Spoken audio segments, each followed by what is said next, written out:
नमस्कार दोस्तों, जय जोहार। मैं कौशल तिवारी और बिहनिया संझा में आपका स्वागत है। जैसे जैसे मतदान की तारीख नजदीक आते जा रही है, भारतीय जनता पार्टी के लिए मुश्किलें बढ़ती जा रही है। अब तक छत्तीसगढ़ में 11 सीटों में से भारतीय जनता पार्टी राज्य बनने के बाद या तो 9 सीटें जीतती रही या 10 सीटें जीतती रही, लेकिन क्या इस बार वह अपना पुराना प्रदर्शन दोहरा पाएगी? यह सवाल इसलिए उठ रहे हैं क्योंकि जिस तरीके से चुनावी बांड के बाद बाजी पलटी है, या महंगाई और बेरोजगारी का मुद्दा हवा में तैरने लगा है, तो क्या वह लोगों में भी प्रभावित करने लगा है? कल CSDS की रिपोर्ट ने जिस तरीके से मोदी सरकार के कार्यकाल का आकलन किया और एक सर्वे के जरिए बताया कि किस तरीके से लोगों में बेरोजगारी और महंगाई का मुद्दा सर चढ़कर बोल रहा है, उसके बाद क्या छत्तीसगढ़ में भी बाजी पलट जाएगी? या बाजी पलटने की वजह मोदी की गारंटी पूरा नहीं होना है? किस तरीके से विधानसभा चुनाव के दौरान देश के प्रधानमंत्री नरेंद्र मोदी ने यहां आकर गारंटी दी थी, क्या वह सभी गारंटी पूरी हो गई? और यही वजह है कि अब छत्तीसगढ़ के लोगों ने भारतीय जनता पार्टी से किनारे कर लिया है, या फिर कांग्रेस की वह रणनीति है जो उन्हें भारतीय जनता पार्टी से आगे बढ़ते दिखाई दे रही है। दरअसल कांग्रेस ने अपने दिग्गज नेताओं को मैदान पर उतार दिया है। पहले चरण का चुनाव बस्तर में होना है, 19 अप्रैल को मतदान है। यहां भारतीय जनता पार्टी ने अपना प्रत्याशी सबसे पहले खड़ा किया था और महेश कश्यप को मैदान में उतारा था। घोर हिंदूवादी माने जाते हैं और इसी दम पर भाजपा को उम्मीद थी कि महेश कश्यप आसानी से चुनाव जीत लेंगे, लेकिन क्या कांग्रेस ने उनके हाथ से जीत छीन ली है? क्योंकि जिस तरीके से कांग्रेस ने यहां से कवासी लखमा को मैदान में उतारा है, उसके बाद स्थिति बदल गई। हालांकि बस्तर की यह सीट पिछली बार भी कांग्रेस ने जीती थी। यहां से वर्तमान प्रदेश अध्यक्ष दीपक बैज ने जीत हासिल की थी, लेकिन विधानसभा का चुनाव हारने की वजह से उनकी टिकट काट दी गई और कवासी लखमा को टिकट दे दी गई। कवासी लखमा उन नेताओं में है जो विधानसभा चुनाव में भूपेश बघेल के मंत्रिमंडल के जो कुछ सदस्य जीते थे, उनमें उनका नाम है। उनकी हार को लेकर विधानसभा चुनाव में किस किस तरह का खेल नहीं हुआ और किस किस तरह की चर्चा नहीं हुई, लेकिन कवासी लखमा जीत गए। वे चाहते थे अपने बेटे को टिकट दिलाना, लेकिन पार्टी ने उन्हें टिकट दी और कहा जा रहा है कि कवासी लखमा अपने प्रतिद्वंदी महेश कश्यप से बहुत आगे चल रहे हैं। हालांकि उनकी फिसलती जुबान को लेकर भी कई तरह के सवाल हैं। इन पर हम विस्तार से चर्चा करेंगे कि कवासी लखमा इस अमर्यादित भाषा के लिए कितना जिम्मेदार है, हम विस्तार से बताएंगे। लेकिन रायपुर लोकसभा में कांग्रेस क्या इस बार परचम फहरा पाएगी? क्योंकि यहां से कांग्रेस ने विकास उपाध्याय को चुनाव में उतारा है। युवा नेता है, राष्ट्रीय पदाधिकारी हैं, और वे जिस तरीके से राहुल गांधी ने जो 5 न्याय गारंटी दी है, उसे रथ के माध्यम से लोगों को समझा रहे हैं और लोगों तक पहुंच रहे हैं, तो क्या बृजमोहन अग्रवाल को वे हरा पाएंगे? बृजमोहन अग्रवाल बेहद ही दमदार और कद्दावर नेता माने जाते हैं और पार्टी उन्हें लोकसभा में इसलिए भेज रही है ताकि प्रदेश की राजनीति से उन्हें दूर किया जा सके। वे प्रदेश सरकार में शिक्षा मंत्री है, दोनों तरह की शिक्षा विभाग उनके हाथ में है, उच्च शिक्षा हो या स्कूली शिक्षा हो। और कहा तो यहां तक जा रहा है कि बृजमोहन अग्रवाल इस बार रिकॉर्ड वोटों से जीतने की कोशिश में लगे और इस कोशिश में किस किस तरीके से उनका पूरा परिवार लगा हुआ है। हम विस्तार से बताएंगे। उनका परिवार बहुत बड़ा है, भाइयों की अपनी ठसक है। हम विस्तार से पूरी बात बताएंगे कि गोपाल अग्रवाल, योगेश अग्रवाल, यशवंत अग्रवाल, विजय अग्रवाल सबकी क्या भूमिका इस चुनाव में है और किस तरीके से बृजमोहन अग्रवाल को सबसे ज्यादा वोटों से जिताने के लिए क्या क्या खेल हो रहा है, किस तरीके से मतदाताओं को प्रभावित किया जा रहा है, हम विस्तार से बताएंगे। यह चुनाव फंसा हुआ है, यह मान लीजिए आप। हालांकि बृजमोहन समर्थक अब भी दावा कर रहे हैं कि वे रिकॉर्ड वोटों से जीतेंगे और यह दंभ है या सचमुच बृजमोहन अग्रवाल रिकॉर्ड वोटों से जीतेंगे, इस पर हम फिर कभी चर्चा करेंगे। लेकिन आज उन सीटों पर चर्चा कर लें जो दूसरे चरण पर होने वाले हैं। दूसरे चरण यानी 26 अप्रैल को मतदान है महासमुंद, कांकेर और राजनांदगांव में। राजनांदगांव में हम आए उससे पहले बता दें कि महासमुंद में कांग्रेस प्रत्याशी ताम्रध्वज साहू को लेकर शुरुआती दौर में बेहद विवाद था, क्योंकि वो दुर्ग जिले के नेता थे। लेकिन महासमुंद साहू समाज का गढ़ है और कहा जाता है कि साहू समाज इस गढ़ को किसी भी हाल में हारना नहीं चाहेगा, इसलिए ताम्रध्वज साहू को वहां प्रत्याशी बनाया गया है। दूसरी तरफ भारतीय जनता पार्टी ने पहली बार कहा जाए साहू समाज से इतर जाकर अघरिया समाज के रूप कुमारी चौधरी को प्रत्याशी बनाया है। बसना से कभी विधायक रही हैं रूप कुमारी चौधरी और रमन सरकार में संसदीय सचिव भी रही है। उनकी अपनी धमक और ठसक है, उसकी वजह से भारतीय जनता पार्टी के स्थानीय कार्यकर्ता किस तरीके से काम कर रहे हैं यह एक अलग बात है। लेकिन कहा जा रहा है कि उन्हें टिकट सिर्फ इसलिए दी गई ताकि रायगढ़ की सीट को आसान कर दिया जाए, जहां अघरिया समाज की बहुतायत है। तो क्या रूप कुमारी चौधरी फंस गए हैं और शुरुआती विरोध के बाद ताम्रध्वज साहू ने क्या यह सीट को साध लिया है? और ऊपर से नारी न्याय गारंटी योजना और किसान एमएसपी गारंटी और युवा गारंटी ने क्या ताम्रध्वज साहू की स्थिति बेहतर कर दी है? 8 विधानसभा क्षेत्रों वाले इस लोकसभा क्षेत्र में 4-4 सीटें दोनों के पास है और यदि विधानसभा में वोटों का अंतर देखा जाए तो कांग्रेस की स्थिति भारतीय जनता पार्टी से बेहतर है। और शायद यही वजह है कि अब ताम्रध्वज साहू की जीत को लेकर कांग्रेस आश्वस्त है।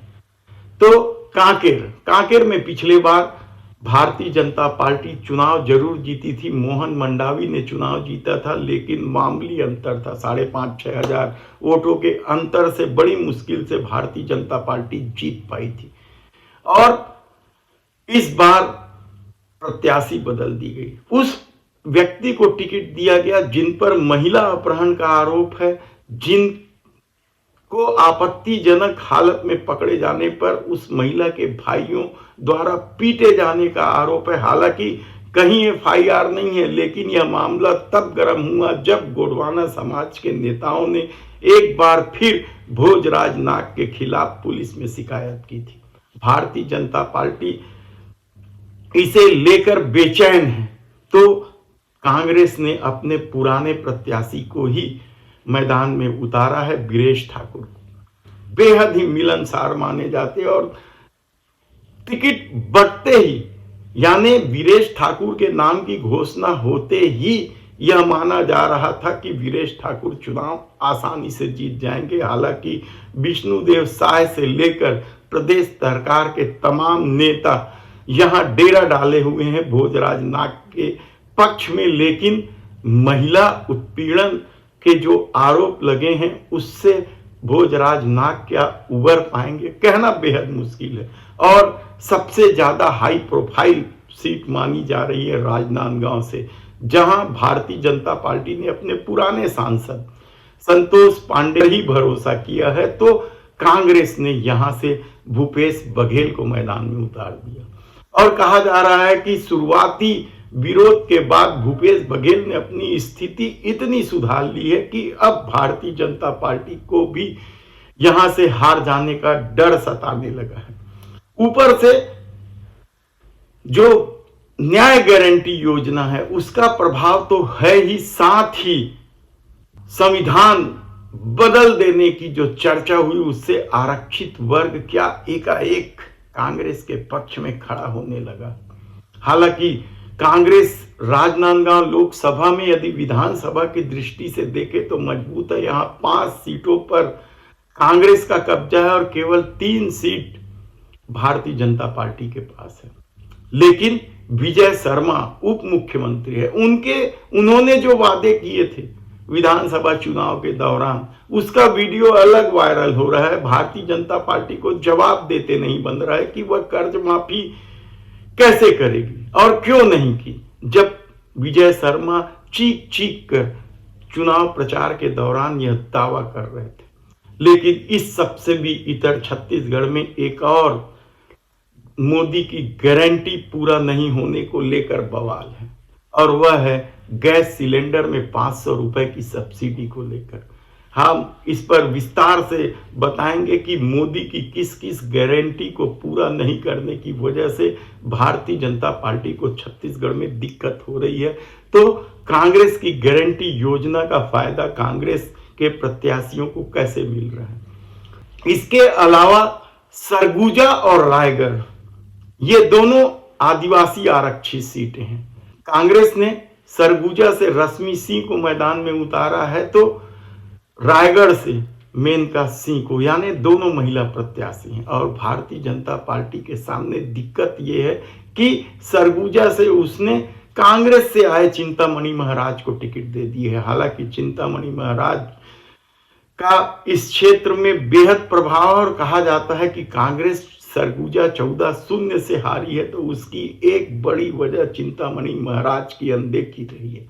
लेकिन क्या चिंतामणि महाराज चुनाव जीत पाएंगे या फिर यहां भी बाजी पलट गई है।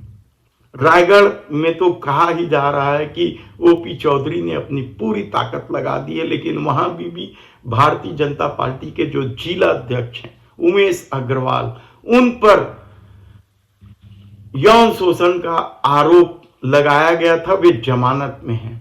उमेश अग्रवाल के खिलाफ माहौल है और उनका जो मामला है यौन शोषण का वह भी गांव-गांव में फैल चुका है। ऐसी परिस्थिति में क्या रायगढ़ में कांग्रेस इसका फायदा उठाते हुए चुनाव जीत जाएगी, कहना मुश्किल है। लेकिन बिलासपुर और दुर्ग ये 2 स्थान ऐसे हैं जहां कांग्रेस पूरी तरीके से फंसी नजर आ रही है। बिलासपुर से कांग्रेस ने यादव समाज की राजनीति को देखते हुए यादव प्रत्याशी तो दिया है देवेंद्र यादव के रूप में, लेकिन वे क्या छत्तीसगढ़ के यादव समाज से तालमेल बिठा पाएंगे। उनके लिए कठिन इसलिए भी है क्योंकि वे दुर्ग जिले के निवासी, उस जिले से वो विधायक रहे हैं, महापौर रहे हैं और उन्हें बिलासपुर भेजा गया है। इसलिए क्या वे साध पाएंगे वहां के मतदाताओं को, बेहद कहना मुश्किल है। और ऊपर से बीजेपी ने बिलासपुर से साहू समाज को प्रत्याशी बनाया है। इससे पहले अरुण साव सांसद थे। तो यहां मुकाबला भारतीय जनता पार्टी के पक्ष में यदि जाता दिख रहा है तो इसमें किसी को आश्चर्य नहीं होना चाहिए। लेकिन दुर्ग लोकसभा क्षेत्र में भारतीय जनता पार्टी ने उसी विजय बघेल को चुनाव मैदान में उतार दिया जो विधानसभा चुनाव में भूपेश बघेल के हाथों बुरी तरीके से हार गए। लेकिन पार्टी ने उन पर भरोसा किया है और कहा जाता है यहां कुर्मीवाद और साहूवाद का जबरदस्त खेल चलता है। और कांग्रेस ने इसी को ध्यान में रखते हुए ताम्रध्वज साहू को नहीं उतारा यहां से, बल्कि दूसरे साहू को मैदान में उतार दिया। भूपेश बघेल के खास है, कभी ताराचंद साहू के खास हुआ करते थे, स्वाभिमान मंच के बड़े नेता थे और महापौर चुनाव बहुत मामूली अंतर से हारे थे। साहू समाज में उनकी पैठ है, इससे किसी को इंकार नहीं है। और जब साहू समाज का एक बड़ा वर्ग भारतीय जनता पार्टी को वोट देता है ऐसा माना जाता है, तब क्या राजेंद्र साहू इसे साथ लेंगे? कहा जा रहा है कि लड़ाई बेहद कठिन हो गई है विजय बघेल के लिए। जितनी आसानी से वे पिछली बार चुनाव जीत गए थे, सबसे ज्यादा वोटों से जीते थे, 4 लाख के आसपास वोटों छत्तीसगढ़ में, और इस बार वे बुरी तरीके से फंस गए हैं। तो जांजगीर चांपा दलित सुरक्षित सीट है, एससी वर्ग के लिए आरक्षित सीट है। भारतीय जनता पार्टी ने नए चेहरे पर दांव खेला है, तो कांग्रेस ने अपने कद्दावर माने जाने वाले सतनामी समाज के नेता डॉक्टर शिव कुमार डहरिया को चुनाव मैदान में उतार दिया है। कहा जा रहा है शिव कुमार डहरिया सधे तरीके से राजनीति करते हैं और इस बार उनका पल्ला भारी पड़ रहा है। कहा जा रहा है कि सबसे मजबूत कांग्रेस विधानसभा चुनाव के दृष्टिगत यदि सबसे मजबूत कहीं था तो वह जांजगीर चांपा जिला था। यहां के सभी सीटों पर कांग्रेस ने जीत दर्ज की थी, यानी यदि विधानसभा की स्थिति को देखें तो कांग्रेस यहां 8-0 से आगे थी और भारतीय जनता पार्टी की यही चिंता है। हालांकि इस दौर में डॉक्टर शिव कुमार डहरिया के खिलाफ कई तरह के खेल खेलने की कोशिश की गई, लेकिन कहा जा रहा है वह खेल नहीं चला और शिव कुमार डहरिया उन लोगों में शामिल हो गए हैं जो इस सीट को आसानी से निकाल सकते हैं। तो क्या सचमुच छत्तीसगढ़ में बाजी पलट गई है? पिछले बार भारतीय जनता पार्टी को यहां 9 सीटें मिली थी, कांग्रेस को 2 सीटें मिली थी। तो क्या इस बार इसका उलट परिणाम आने वाला है?